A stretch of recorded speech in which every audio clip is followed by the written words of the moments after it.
So Ajju గారి చేతిలో ఎలాగో మైక్ ఉంది, స్టార్ట్ చేద్దాం.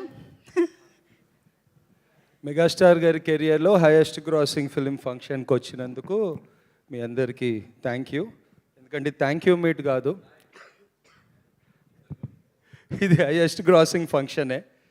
ఎందుకు హిట్ కాదు? ఎందుకంటే నాకు తెలిసి ప్రతి తెలుగోడి ఇంట్లో ఒక వెంకటేశ్వర స్వామి ఫోటో సెట్, ప్రతి టీవీ సెట్లో చిరంజీవి గారి పాట, అది లేని ఇల్లు లేదు తెలుగు రాష్ట్రంలో. సో అలాంటి హీరో సినిమాకి డైలాగ్స్ రాయడం అంటే, ఇప్పుడు శివుడికి మనం అభిషేకం చేస్తే స్నానం చేయించినట్టు కాదు, మనం ధన్యమైనట్టు అంతే. సో ఆయన మనని నడిపించి రారా రారా రాయరా అంటే ఆయన చెప్పింది ఆయనకు తిరిగి చెప్పడంలో ఇంకా మేమేం చేసామో నాకు తెలీదు. చిరంజీవి గారు చాలా విక్టరీస్ చూశారు లైఫ్లో, కానీ ఒక్క చిన్న వెళుతుంది, అది ఎప్పుడో చెప్దాం అనుకున్నా. ఏంటంటే రేపు పొద్దున చిరంజీవి సినిమా రిలీజ్ అన్నప్పుడు ఒక ఫ్యాన్ రాత్రి అంతా పడుకుని పొద్దున ఎప్పుడు అన్నన్ స్క్రీన్ మీద చూద్దామని ఒక హై ఫీల్ అవుతాం కదా, ఆ హై చిరంజీవి గారు ఎప్పటికీ ఫీల్ కాలేరు. ఎందుకంటే మనకు ఒక చిరంజీవి ఉన్నారు, ఆయనకు ఒక చిరంజీవి లేరు.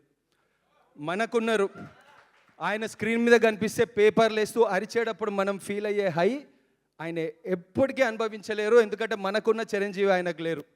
అందుకే నేను చెప్తున్నా, Chiranjeevi fan is very much richer than megastar because you made us very rich sir. ఈ క్షణంలో ఎర్త్ మీద ద రిచెస్ట్ మెగా ఫ్యాన్ ఎవరైనా ఉన్నారంటే అది అనిల్ రావిపూడి గారు. ఒక మిడిల్ క్లాస్ ఫ్యామిలీలో పుట్టి డ్యాన్సులు చేస్తూ అక్కడిక్కడ చిన్న చిన్న స్కిట్లు చేసే ఆయన ఇప్పుడు మెగాస్టార్ గారికి బాసు ఇలా యాక్ట్ చేస్తారా, ఇలా చేస్తారా, ఇలా డాన్స్ చేస్తారా అని చెప్పారంటే ఆయన కన్నా రిచ్ ఈ క్షణం ప్లానెట్ మీద ఎవరు లేరు. ఆయన కన్నా పెద్ద రిచ్ వాళ్ళ పేరెంట్స్. మన బుడ్డోడు కదా అని సినిమా చూపిస్తే సినిమా తీసేసేటీడు పెద్దగా, అంత రిచ్ వాళ్ళ పేరెంట్స్. సో మెగాస్టార్ గారు మా అందరినీ ఇంత దూరం, చిన్నప్పుడు ఏదైనా అసాధ్యమైనది అయితే నువ్వు పెద్ద చిరంజీవి వారా, నువ్వు పెద్ద చిరంజీవి వారా అనేవాళ్ళు. మేమందరం చిరంజీవిలా ఫీల్ అయ్యాం కాబట్టే ఇంత దూరం వచ్చాం. ఒక చిరంజీవికి మాత్రమే ఒక ఫ్యాన్ని డైరెక్టర్ చేయగలుగుతారు, ఒక ఫ్యాన్ని రైటర్ చేయగలుగుతారు, ఒక చిరంజీవి గారు మాత్రమే ఫ్యాన్ని ఇంత దూరం నడిపించగలుగుతారు. దానికి మేమే సాక్ష్యం. ఒక సాయన్నైనా నేనైనా ఆయనను చూసి వచ్చాం. Chiranjeevi cinema is Chiranjeevi for us. And my life is my experience bro, not your opinion. So Chiranjeevi garu మాకు ఒక ఎక్స్పీరియన్స్, వేరే ఎవరి ఒపీనియన్స్ మాకు అవసరం లేదు. ఆయనకి బిగ్గెస్ట్ హిట్ ఇవ్వాలనుకున్నాం, ఇచ్చాము. ఎందుకు కాదు? ఎందుకంటే లేడీస్ అందరు ఆషాఢం ఆఫర్కి మొగుళ్ళని తీసుకెళ్ళమంటారో లేదో తెలియదు, కానీ అనిల్ రావిపూడి సినిమా రిలీజ్ అయితే మాత్రం వెళ్దాం అంటారు. అది అన్నతో ఇది థర్డ్ సినిమా, భగవంత్ కేసరి సంక్రాంతికి వస్తున్నాం, ఇది తీసుకెళ్ళకపోతే హాల్లో బాగా చలిగా ఉంది, దుప్పెట్టు కప్పండి రా అయిపోతుంది.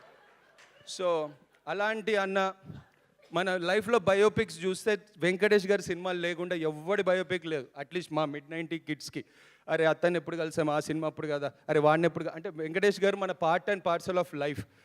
ప్రతి ఇంట్లో ఒక వెంకటేష్ ఫ్యాన్, ప్రతి ఇంట్లో ఒక మెగాస్టార్ ఫ్యాన్, ప్రతి ఇంట్లో అనిల్ రావిపూడి ఫ్యాన్ ఉంటే సినిమా బిగ్గెస్ట్ బ్లాక్ బస్టర్ ఎందుకు కాదు? ఇది highest grossing film of Chiranjeevi గారు.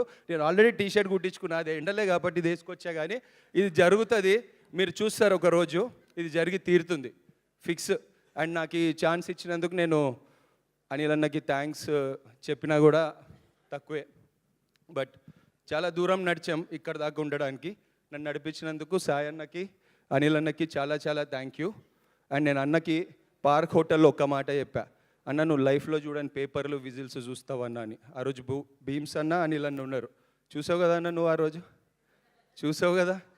You can love him or hate him. మీ మైండ్లో మడత కుర్చీ వేసుకుని కూర్చుంటాడు, కొంచెం పెద్దగా ఉంటే మడత మంచం కూడా వేసుకుని కూర్చుంటాడు. సినిమా రిలీజ్ 10 రోజుల ముందు 10 రోజుల తర్వాత ఆయన గురించి మాట్లాడకుండా ఉండలేము. అండ్ అన్నలో నాకు నచ్చింది ఏంటంటే, ఫస్ట్ ఇది స్టార్ట్ చేసినప్పుడు ఒకటి చెప్పారు, చిరంజీవి గారి కెరియర్లో అతి పెద్ద ఎంటర్టైనర్ ఇవ్వబోతున్నామని మేము ఫిక్స్ అయ్యి మమ్మల్ని ఇన్స్పైర్ చేసి రాయించారు. అందుకే ఇన్స్పైర్ చేసే దర్శకుడు ఆనందంగా ఉండాలి. ఆయన నా పేరు చెప్పడం వల్లే నేను డైరెక్టర్గా డెబ్యూ అవుతున్నా ఈ ఇయర్. లైఫ్ లాంగ్ రుణపడి ఉంటా అన్న. అంతే, మెగా ఫ్యాన్స్ అందరి తరఫున అనిల్ సార్కి థ్యాంక్ యూ. అందరు కొట్టేశారు. Thank you so much. And Pradeep గారు మాట్లాడతారు.